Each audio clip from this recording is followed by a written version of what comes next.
Climate change. Introduction. By definition, light is a transverse electromagnetic radiation or energy that is visible to the human eye, which is between 400 and 700 nanometers.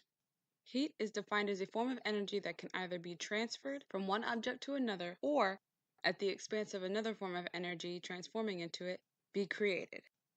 The importance of light. For the obvious purpose of vision, for the brain to receive visual information. It is useful for colors, or seeing colors.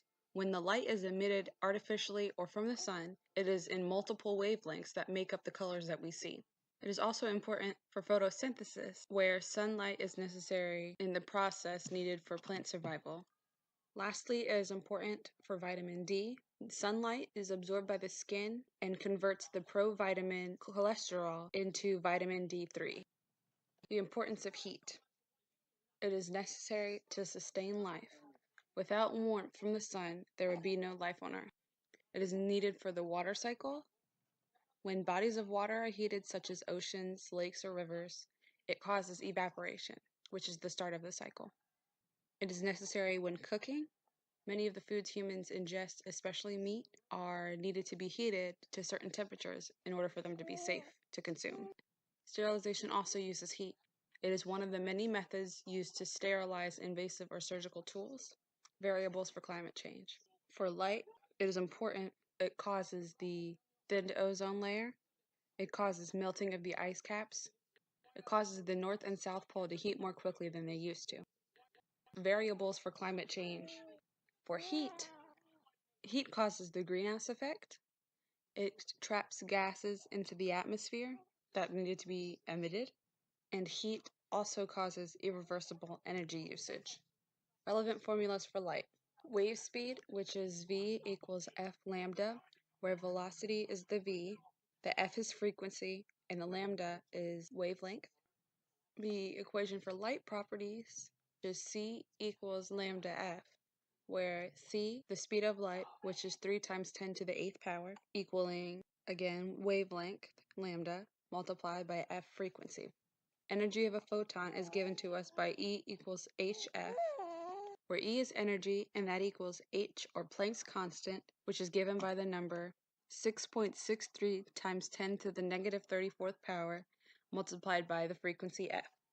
And the secondary version of this equation is E equals hc divided by lambda, which again, the E is energy, which equals Planck's constant, multiplied by the speed of light, all divided by the wavelength lambda. Velocity is measured in meters per second, as well as the speed of light. Lambda, or wavelength, is measured in nanometers. The frequency is measured in hertz. The energy is measured in joules, and Planck's constant is measured in joules seconds. The main relevant formula for heat is sensible heat, which is Q equals mc delta T. Q is heat energy, which is equivalent to m mass multiplied by C specific heat multiplied by delta the change in T temperature. This equation is used to find heat energy and heat transfer. The heat energy is measured in joules.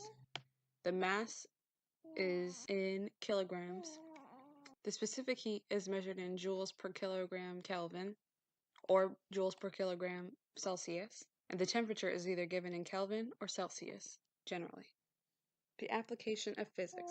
Light.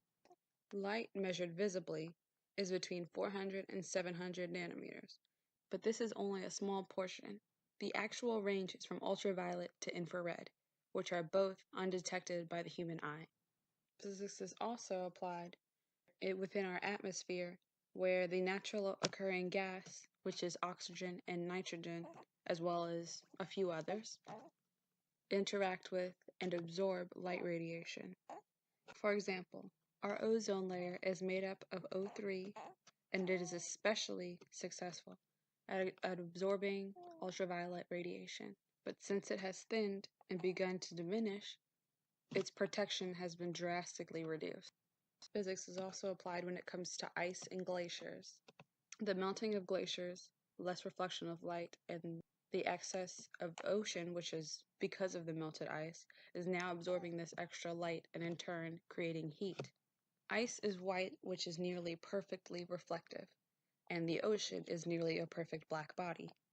Now that there is less ice and more ocean, the Earth itself is heating up, and almost none of that radiation in the form of infrared beams are being reflected back into space. Applications of physics: heat.